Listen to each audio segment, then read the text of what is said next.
Rahayu, Sampurasun buat semuanya. Alhamdulillah malam ini gue udah nyampe namanya di situs Gunung Padang ya. Gue sekarang ditemani sama ketua Kompepar ya, itu namanya Bang Jody sama Bang Agus. Assalamualaikum, selamat malam Kang Jody dan Kang Iman. Oke, malam. Maaf nih Kang Iman nih, saya udah ngerepotin sama Kang Jody. Malam-malam kita berkunjung ke situs Gunung Padang ya. Dan kita mau perkenalin namanya destinasi wisata terbaru dari Gunung Padang ini, namanya Gunung Karuhun ya Kang. Iya. Nah, kita mau tanya-tanya pertamanya dulu nih buat Kang Jody dan Kang Iman. Harga masuk tiket ke Gunung Padang ini berapa Kang Jody ya? Untuk situs Gunung Padang itu sendiri harga tiketnya Rp5.000. Rp5.000 ya? Iya. Gila murah banget Bray. Gila ya, murah banget. Itu Rp5.000 tiket masuk doang per orang ya Bang? Iya, per orang Rp5.000. Selanjutnya mungkin untuk anak di bawah 5 tahun kita gratiskan. Wih, gila. Keren. Berarti itu parkir beda lagi ya, parkir? Parkir beda lagi. Nah, ini kan lagi menjelang Covid nih Kang nih ya. Apa sih Kang persyaratannya pengunjung di saat Covid-19 ini? Nah, kebetulan kita punya standarisasi protokoler kesehatan AKB, adaptasi kebiasaan baru di situs Gunung Padang. Jadi kita punya standarisasi nih untuk para pengunjung, untuk ketika dia mengunjungi situs Gunung Padang. Yang pertama itu semuanya diwajibkan cuci tangan memakai sabun nih. Selanjutnya setelah itu juga wajib memakai masker gitu.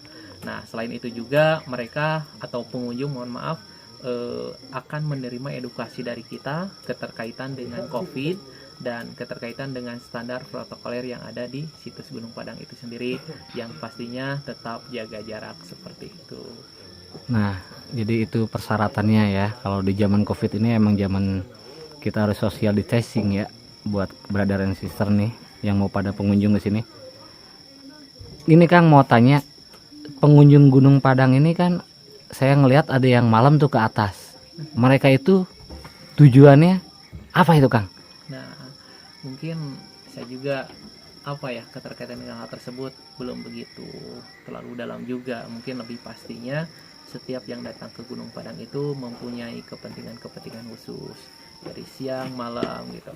Salah satunya mungkin kalau di malam hari Ziarah mungkin ya? Iya, ziarahnya mungkin. Religi. Iya, lebih tepatnya wisata religi mungkin. Oh, wisata religi. Itu. Nah, ini kan kita udah tanya-tanya nih. Katanya Kang, saya dengar-dengar nih ya dari kemarin-kemarin dari warga-warga sini ada produk khusus dari Gunung Padang. Apa ini Kang? Nah, kebetulan produk-produk, jadi kami dari kelompok penggerak pariwisata terus-terusan mengajak masyarakat untuk berkarya atau lebih produktif lagi. Dari potensi baru lah. Nah, gitu. salah satunya sangat tepat sekali ini ya, remaja dan generasi kita ini. Salah satunya ini juga Kang Iman juga mengangkat lebih tepatnya trigona atau Trigona, lebah trigona kalau bahasa Sundanya tewel. Tuh. Jadi lebah lah intinya. Kalau itu kalau tidak salah itu sejenis lebah tidak menyengat ya, trigona itu. Ini pawangnya ini jadi keterkaitan permaduan semuanya itu ini jagonya. Boleh tanya-tanya dan bisa dijelaskan juga mungkin keterkaitan dengan, jadi rencananya untuk kedepannya kita akan membuka wisata edukasi Trigona SP gitu atau The World.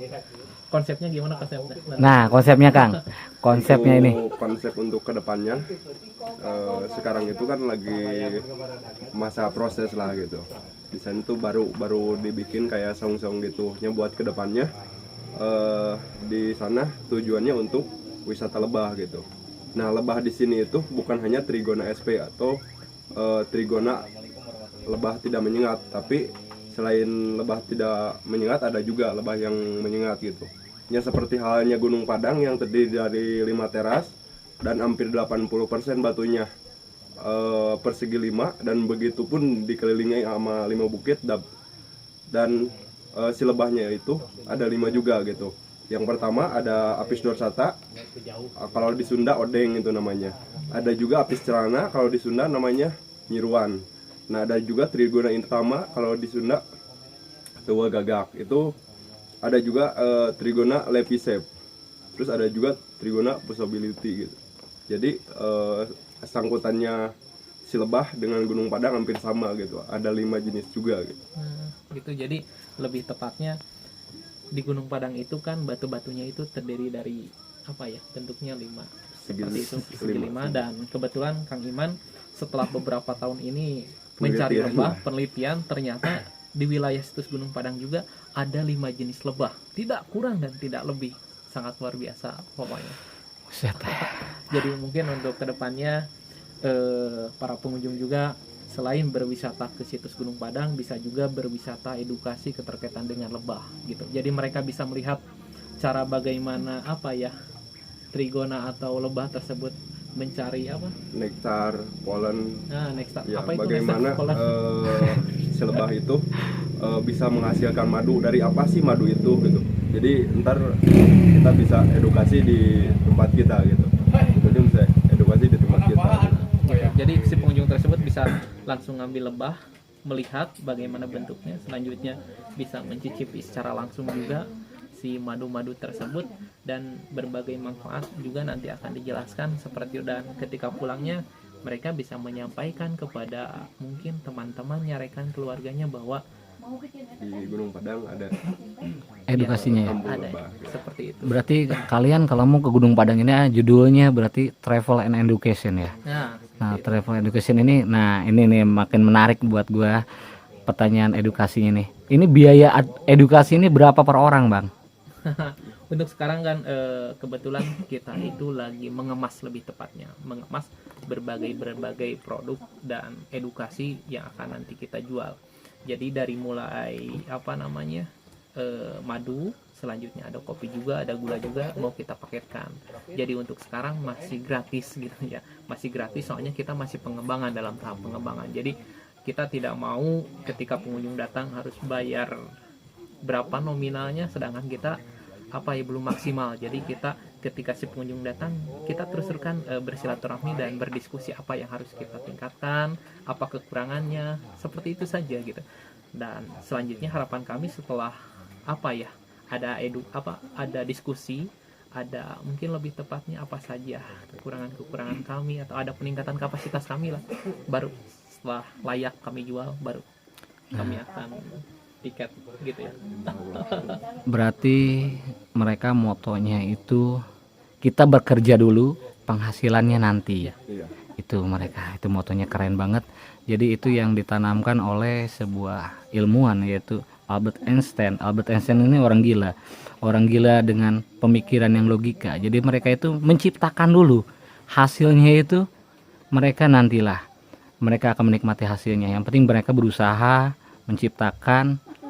Jadi yang menikmati itu kita semua.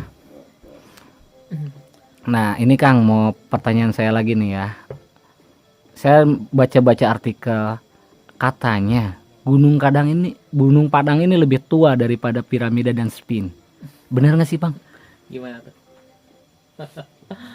Mungkin keterkaitan dengan hal tersebut, mungkin berbagai argumen, berbagai pendapat bebas menyampaikannya. Namun untuk kami sendiri, khususnya kelompok penggerak pariwisata, kami apa ya, bukan berarti kami tidak menyikapinya dengan serius, tapi lebih tepatnya mungkin keterkaitan yang tadi sampai gitu, biarlah profesor mohon maaf, selanjutnya peneliti yang emang berkompeten di bidangnya gitu ya. Adapun yang tadi disampaikan, iya konon katanya menurut media-media dan menurut berbagai penelitian katanya seperti itu. Namun kami juga sangat awam sekali, yang pastinya kami khususnya ya generasi muda sekarang, bagaimana caranya ketika yang datang ke situs Gunung Padang itu mereka tidak terfokus pada situs Gunung Padang. Jadi kami akan mengembangkan wisata edukasinya gitu. Jadi berbagai potensi akan kami kembangkan, akan kami cari. Selanjutnya ya semoga saja siapapun yang datang ke sini mereka merasa puas gitu. Jadi ya seperti itulah, kami tidak bisa ngobrol lebih jauh keterkaitan tersebut. Mungkin juga iya, saya juga sempat berkomunikasi dengan salah satu apa ya, peneliti lebih tepatnya, dan ya berbagai apa ya pendapatnya mereka keluarkan, namun kami emang awam dalam bidang tersebut seperti itu. Jadi kami hanya menyikapi memang betul katanya, kata berbagai apa ya pengunjung, berbagai pendapat, berbagai media menyampaikan hal seperti itu, namun kami juga menyampaikannya, ya pastinya kami ikut senang juga kalau misalkan emang itu benar seperti itu ya. Nah, ini kan tujuan kita ini sekarang ke Gunung Karuhun ya Kang ya. Ke Gunung Karuhun ini mau dijadikan seperti apa? Seperti pariwisata kah? Atau tempat camping kah? Atau tempat apa ya kalau dibilangnya itu buat, jadi setelah kita wisata edukasi mungkin kita bakal nyantai-nyantai atau foto-foto di Gunung Karuhun ini Kang. Nah, gimana? Ini yang punya Nih plannya. Ini buat yang Kang punya Iman dulu nih, plannya. Kang Iman nih yang punya plannya. Gitu. Jadi coba apa yang menjabarkan dulu. Jadi ketika kami mencari potensi-potensi yang ada di sini yang akan kami kembangkan, ya salah satunya rekan-rekan saya khususnya menemukan mungkin dipelopori oleh almarhum ya. Almarhum kebetulan almarhum itu sekretaris Jody, Sekalian dari kakak lah. kakak lah, saya sudah menganggapnya sebagai kakak kami.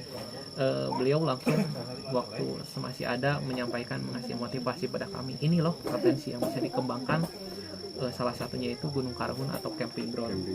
Ya jadi untuk planning kedepannya itu ini adalah salah satu hutan pinus yang sangat luar biasa, masih asri, tanpa ada apa ya, luar biasa pokoknya lebih tepatnya, yang berdekatan langsung dengan situs Gunung Padang. Jadi itu akan menjadi plan kami ketika yang datang ke Gunung Padang mereka bisa bercamping di sana, atau apa ya lebih tepatnya ya tadabur alam seperti itulah. Nah gitu. Jadi di sana itu rencana kami akan membuat salah satu apa ya camping ground, dan emang udah di planning sama almarhum camping ground. Selanjutnya apa lagi ya?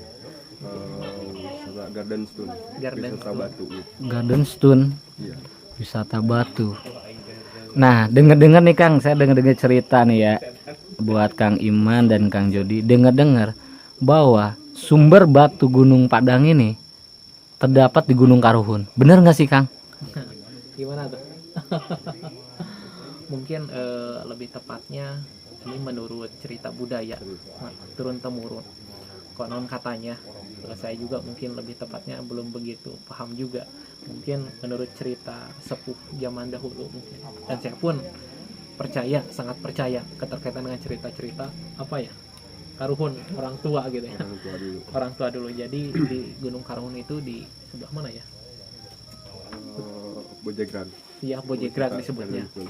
Kami menyebutnya Gojegran. Kalau di sini Bojegran. Ya, jadi di sana itu banyak kamparan batu yang sangat luar biasa banyak. Nah, konon katanya menurut orang tua dulu bahwa batu yang ke Gunung Padang itu sumbernya dari sana. Selanjutnya diangkut oleh apa? Batu kareta gitu ya. Batu kareta selanjutnya dibawa ke apa? Ciukir ya. Ciukir. Ciukir di sana juga ya, Ciukir. Di sana di Ciukir itu banyak serpihan-serpihan batu. Kayak bekas ukiran-ukiran gitu. Nah, gitu. Nah, selanjutnya barulah dibawa ke situs Gunung Padang. Seperti itu lebih tepat, itu cerita-cerita sepuh zaman dulu seperti itu. Mantap benar. Berarti ini mulai kalau dibilang ini dalam perjalanan Sunda atau perjalanan budaya sejarah, mungkin Jawa Barat ini bakal membuka namanya pariwisata, sejarah, budaya mereka akan diangkat lagi. Benar kata silsilah yang Prabu Siliwangi bahwa akan ada namanya Pajajaran Anyar.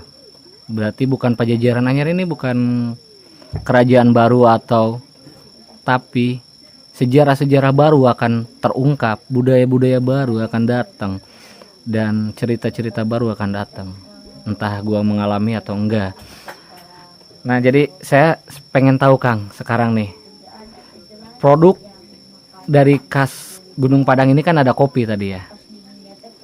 Ada kopi Gunung Padang. Terus apa ya dibilangnya? Oh, Apalagi sih Kang, kayak kopi atau sejenisnya apalagi gitu? Kopi. Oh iya. Penikmat kopi. Gue mau kenalin nih salah satu produk lokal tapi mutunya internasional. Lo udah nyobain kopinya? Nah, kita tanya nih. Kang, produk yang baru meluncur ini kan di Gunung Padang ada kopi robusta dan kopi biasa. Boleh dilihatin Kang kayak gimana Kang? Nah, ini No. mana juga Ini juga. ini. Ini kopi. Ini gula semut. Gula semutnya yang mana? Yang ini gula semut. Jadi kopi ini ada dua, ada Arabica dan ada Robusta. Jadi kopi ini asli ditanam di wilayah situs Gunung Padang oleh para petani di wilayah situs Gunung Padang. Jadi petani di sini alhamdulillah mereka selain berkebun juga mereka menanam kopi. Selanjutnya inilah hasilnya. Jadi mereka memetik sendiri, selanjutnya mengolah sendiri dan memproses sendiri, dan inilah hasilnya gitu ya. Cara pesan kalau orang jauh gitu Kang, kan misalnya kan saya banyak nih saudara-saudara saya dari Jawa, dari Kalimantan, Sumatera. Cara pemesanan kopi ini gimana Kang? Nah, jadi kita ada berbagai cara, salah satunya ketika mungkin yang berkunjung langsung ke Gunung Padang, jadi kita juga mengedukasi mereka. Jadi kita memasarkan kopi-kopi ini di warungan, selanjutnya langsung di pintu masuk situs Gunung Padang juga, dan apabila mungkin yang jauh kita juga menjualnya lewat Shopee ya. Shopee Ke internet lain juga. ya, internet bisa juga. Nanti mungkin kami juga Kompepar ada Kompepar store-nya. Jadi semua produk-produk yang ada di lingkungan situs Gunung Padang kami kemas gitu, seperti itu. Lewat online juga kami ada, juga mungkin lewat WA, Facebook, di halaman situs Gunung Padang itu sendiri ada. Jadi kita permudah siapapun yang jauh, yang dari luar Jawa, bisa kami fasilitasi keterkaitan hal tersebut untuk mencoba kopi situs Gunung Padang ini. Nah, ini Bang nih. Gimana? Harganya berapa ini Bang? Nah, jadi kami berbagai kemasan kami kemas. Yang pertama itu ada kopi saset juga. Sasetnya itu udah nyampur nih sama gula semut juga, sama ini gula semut. Jadi gula semut ini juga dikembangkan oleh kelompok tani juga di wilayah situs Gunung Padang.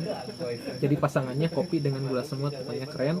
Jadi ketika yang saset itu ada gula semutnya, ada juga kopinya. Nah, untuk harganya yang saset itu kita di harga Rp3.000. Kenapa Rp3.000? Rencana kami akan gratiskan, akan tetapi ya kami juga dengan petani itu harus mungkin lebih awalnya harus menyiapkan berbagai kemasan juga. Jadi yang kemasan kecil 3.000, selanjutnya yang 50 gram itu harganya itu di angka 17.000 19.000, dan ini yang 100 gram itu 25.000, seperti itu. Masih kita promo untuk saat ini, jadi biarkan semuanya mengenal dulu. Selanjutnya mungkin lebih dari 50.000 juga nanti, soalnya ini konon katanya menurut pecinta kopi ini luar biasa rasanya katanya. Waduh, nih buat kalian semua nih pecinta kopi nih ya. Mumpung harganya masih promo. Gila nggak 25.000? Gimana nggak enak coba? Kopi lokal ini lebih nikmat daripada kopi dari luar. Percayalah. Cintai produk negerimu. Itu sama aja kalian mengangkat derajat negeri kita sendiri. Ekonomi kita sendiri. Jadi buat apa kita pilih yang luar daripada ada yang lebih bagus di dalam negeri kita sendiri. Gitu. Jadi lebih intinya ketika mungkin semuanya membeli produk ini, produk kopi Gunung Padang, gula semut, dan semua produk-produk di Gunung Padang, berarti semuanya telah ikut serta dalam mensukseskan pemberdayaan masyarakat di wilayah desa. Seperti ini. Ini Kang, saya pengen tanya lagi nih ya. Kopi ini udah masuk Dinkes nggak, apa Badan POM yang lain ini Kang? Itu pertanyaan yang sering pengunjung tanyakan kepada kami dan kami suka tersenyum saat mendengarnya. Kami itu sebelum kami memasarkan juga, kami ini sudah ada Label sertifikat halal ya? halalnya juga kami sudah dapatkan. Selanjutnya PIRT juga sudah ada. Jadi nggak usah khawatir, kita kualitasnya terjamin. Ya, ini berarti bukan produk abal-abal ya brother semua. Jawa Barat seperti itu. Selanjutnya ini merupakan baju kebanggaan saya dibandingkan jas. Selanjutnya inilah kebanggaan saya dibandingkan mahkota, seperti itu saja. Mungkin bisa disimpulkan juga lebih tepatnya. Nah, Seperti itu. benar berarti. Yaudah ya brother semuanya, kita udahan dulu dari pertama edukasi Gunung Padang sampai produk-produk dari Gunung Padang ini. Kita udahin dulu. Nanti besok gue bakal bikin vlog namanya di Gunung Karuhun ini.